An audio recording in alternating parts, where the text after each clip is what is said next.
Okay, I want you to start today by imagining something super common. You're walking out of the grocery store, maybe, or you're just scrolling through Facebook while your coffee's brewing, and you see a flyer. Ah, yes. The classic community flyer. Exactly. You know the one. It's Mm. probably a bit colorful, maybe too many fonts, and it's for a health fair or a gala, maybe a prayer walk. Now, be honest with yourself. What's your first reaction? Well, if we're all being honest, most of us just keep walking. Right. We see it as a nice one-off event, a bake sale, something that, just appears on the radar for a second and then it's gone. We mentally file it under random acts of community. Random acts of community. That is the perfect phrase for it. But that brings us to the question that sent me completely down the rabbit hole with the material we have today. What if that flyer wasn't just a flyer? Hmm. What if behind that single piece of paper, hidden right there in plain sight, was an entire, sophisticated economic ecosystem designed for survival? What if that flyer was actually a blueprint? And that is exactly where we're going. We are doing a deep dive into an organization called the Unique Umbrella Effect, or TUUE for short. TUE. It's a memorable name. It is TUUE. And I'll admit, when I first saw it in the documents, it sounded a little abstract. You hear umbrella, you think protection, which is fair. But then you get into the transcript, which is from a Season 3 bonus of the Abundance Blueprint podcast with Naomi Saadiq, and you realize it's not just a metaphor, it's a structure. A whole strap. It's a faith-led, culturally rooted organization, and they're celebrating a huge milestone. 10 years. 10 years of operation under their founder, Kathy Hare. We have to stop on that number for a second. 10 years. It's a lifetime. I mean, for a grassroots nonprofit, that's basically a century. Most of them burn out in, 18 months? The passion runs dry, the money runs dry? It's usually the money. So a decade means they've built an engine, not just a passion project.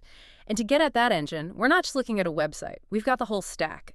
The podcast transcript, the show notes, their internal calendar, and all the promotional materials for their 2026 fundraiser. And the mission here is, it's just fascinating. The host in the source material, Naomi, she sets the stage right away. This isn't just about get-together. She calls it a community action framework. And the thing that just jumped out at me were the verbs they use. The verbs always tell you the real story. They really do. Usually it's passive stuff, right? We help, we support. But TUE lists these. Educate, activate, mobilize, contribute, engage, discover, interact, encourage, and participate. It's aggressive, in the best possible way. Activate and mobilize, those two really stood out. They're almost operational terms. It signals intent. It says this is an active engine, not a passive safety net. And that's so crucial because of the specific problem they're solving, which the source material is very direct about. It's about the isolation of Black and brown entrepreneurs. This is the why. This is the whole why. If you're a small business owner in these communities and you hit a bump up cash flow problem, you need a good vendor, whatever, where do you go? For a lot of them, traditional banks or giant chambers of commerce just don't feel accessible. You're kind of on your own, an island. Exactly. And TUE is the bridge. The source material calls it the network net. It's a referral system, yeah, but it's also the room, as they put it, where you don't have to check your faith at the door to do business. It's all about building your own table, not waiting to be invited to someone else's. Okay, so that's the philosophy. Build your own table. But philosophy, like passion, doesn't pay the bills for 10 years. We have to get into the mechanics. How does it actually work? And the source material makes a really big deal about something they call the cadence. This right here is one of the biggest insights for anyone listening who's trying to build a community. It is so easy to mistake activity for productivity. You can have a dozen events, but if they don't connect to each other, you're just spinning your wheels. The analysis of TUE shows it's not random. It's a system, a cadence. A rhythm to the year. A strategic rhythm, and it keeps that umbrella open all year. When you look at their 2026 calendar from the notes, you see these 3 clear pillars of activity. The order isn't an accident either, it tells a story. Let's break those down because this is where that whole blueprint idea really clicks. So you start the year with Pillar 1, spiritual and community. Right, and the notes list a very specific event for that, the prayer walk. Slated for Saturday, January 3rd, 2026. The very first weekend of the new year. While most people are still recovering from New Year's Eve. And that's the point. It sets the tone. The source emphasizes that they don't just talk about community safety in an office somewhere. They physically walk and pray for it. It anchors everything in their faith right from the jump. The message is, before we talk business, before we talk money, we align our spirits. And it's public. Yeah. At Rowlett Park, it's boots on the ground. It says, we're here. So, okay, you start with the spirit, then you move into the spring, and you hit pillar 2, health and wellness. This is so critical and so often missed in business circles. The source goes into detail about their 10th annual health fair, which is coming up April 11th. Okay, let me play devil's advocate for a second. Why is a business network running a health fair? Shouldn't they be doing, I don't know, a tax seminar? And that is the brilliant insight. The host, Naomi, makes this point. Your health directly determines your financial stability. If you're a sole proprietor, which a lot of these members are, and you get sick, the business just starts. It's risk management. It's holistic risk management, exactly. You can't be a healthy business owner if you're in a sick body. And they're partnering with dedicated senior medical center. A corporate partnership. Interesting. A strategic one. It shows they're connecting their community, especially seniors who hold so much family wealth and wisdom, with actual medical resources. They're bringing the supply of health care right to the demand. So we've got spirit in January, the body in April. Then, toward the end of the year, we get to the third pillar, the economic engine. The Annual Veterans Ball. Yes, the big one, November 15th. Yeah. And the venue. The venue is what got me. Ruth Eckerd Hall.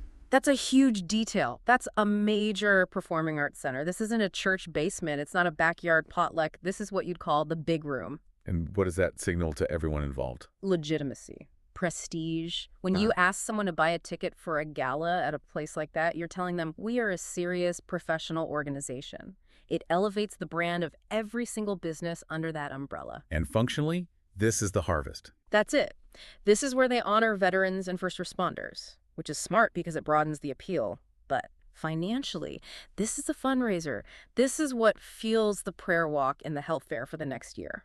It's a cycle. Spirit, body, finance, lather, rinse, repeat. And that creates stability. If you know the calendar every year, you can plan for it.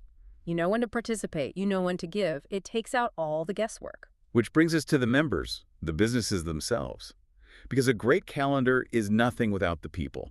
And the source material calls this part the secret sauce. It does. And the phrasing is very specific. A coalition of Christian entrepreneurs. Coalition. That's a strong word. It's not a club, it's an alliance. An alliance for shared defense, shared offense. The source says this is about referrals and legacy building, not getting more likes on Facebook. It's about economic survival. I was looking at the list of businesses they spotlighted. Yeah. And I have to say, I was expecting a certain type of list. You know, a bunch of consultants, maybe a real estate agent.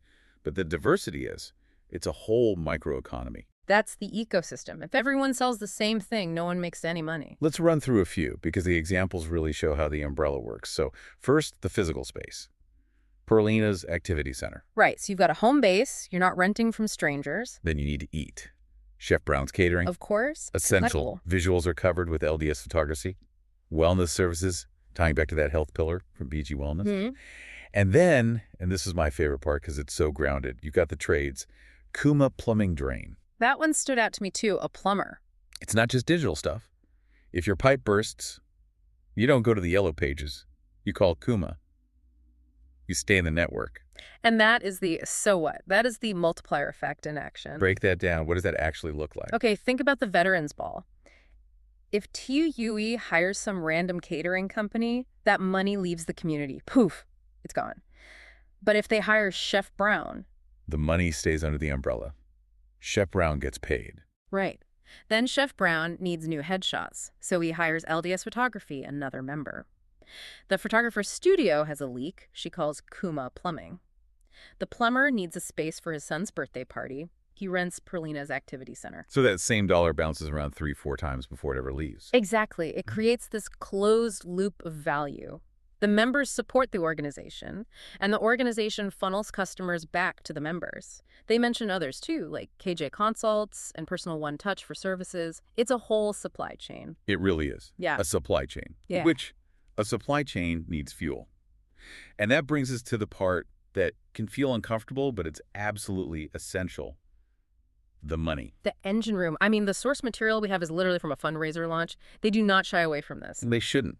The expert on the podcast, Naomi, she's very direct about the operational reality. Faith is the foundation, but faith doesn't pay the rental fee for Ruth Eckerd Hall. Passion doesn't cover the insurance for a health fair. No. They have what they call a fundraising blueprint. And it's not just passing a collection plate. I want to break down their call to action for the ball because it shows how smart they are about it. They have these specific lanes for giving. Which is a sign of a mature organization. They're meeting people where they are. Lane 1 is the simplest. Buy a ticket, just show up. The source says, presence matters. And it does. It validates the event for corporate sponsors. An empty room is the kiss of death for future funding. A full room creates energy. Totally. Then Lane 2, sponsor a veteran or a first responder's seat. This is so smart. If you can't go, you pay for a hero to be honored in your place. It's an emotional connection. You're not just donating to a cause. You are actively facilitating honor for someone. That opens up wallets in a different way. Lane 3 is for the business owners. Sponsor a table. Bring your team. It's a networking opportunity. And brand alignment. Your business wants to be seen as a pillar of the community, right? This is marketing that also does good. And then you have the big fish.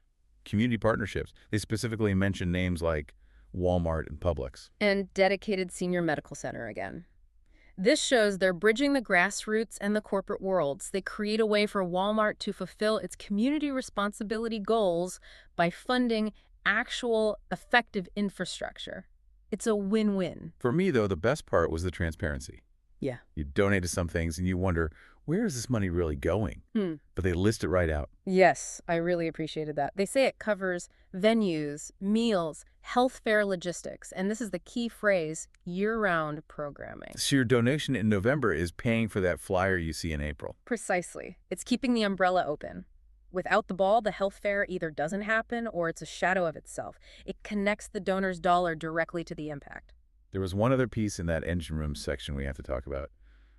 A person. Shaletta Germain. Ah, yes, the professional layer. She's introduced as the program manager and, get this, a funding strategist. That title, funding strategist, you don't usually see that in a small community group. You don't. And frankly, that's why many small groups stay small. What do you mean? Well, usually the founder is also the bookkeeper and the event planner. By having a dedicated funding strategist, they're treating revenue like a professional discipline. Her job is to connect resources to programs, to make the story so clear that money can, as they say, find the mission. There was a great quote about that. Clarity is fundraising. It's such a powerful idea. If you can't explain what you do the way we're breaking it down right now, no one is going to fund it. Her presence tells big partners like Publix, we have a pro, we speak your language, we're good stewards of your money. It keeps them out of the passion trap, where you've got all heart and no spreadsheet. It's what moves an organization from just surviving to actually thriving. So let's bring it all back. We started with this image of a flyer on a bulletin board. After digging through all this material, that flyer looks completely different. It really does. It looks like the tip of a very large, very well-designed iceberg. We've seen the cadence, that rhythm of spirit, body, finance. We've seen the ecosystem, the plumber and the caterer in a closed economic loop. And we've seen the engine, that professional fundraising structure that keeps it all going. I think the main takeaway, the synthesis of it all, is that TUT is a 10-year-old proof of concept. It's a blueprint. A blueprint for what, though? For resilience. I mean, we throw around phrases like build your own table or support your community, but what does that actually look like on a Tuesday afternoon? It looks like this. It looks like not waiting for a government grant to save your neighborhood. It's about circulating your own resources, honoring your own people, and healing your own community with what you already have. It's so active, not passive at all. Not at all. There's a line from the host, Naomi, that I think just nails it. She says, "We don't chase abundance. We blueprint it." We blueprint it. I love that. It's design over luck. Exactly. Luck is finding a $20 bill on the street. Design is building a bank. They're building the bank. That is such a powerful way to put it. It really reframes these local organizations as, true economic engines. It leaves me with the final question, actually. A provocation for everyone listening. Just have it. We tend to see community support as charity, something nice to do. But what happens if we reframe it as a necessary economic supply chain? What if every community built a cadence like PU? If every neighborhood had its version of a prayer walk, a health fair, and an economic ball that all fed each other, how much less reliant would they be on external systems that may not have their best interests at heart? That's the question, isn't it? Is this model replicable? The source material seems to think so. I mean, that's why they call it a blueprint. It's meant to be copied. Well, I know I'll never look at a community flyer the same way again. I'll be looking for the blueprint behind it. As you should. And that's all for this deep dive. Next time you see one of those flyers, maybe stop for a second. You might just be looking at an engine in disguise. Thanks for listening, and we'll see you on the next one.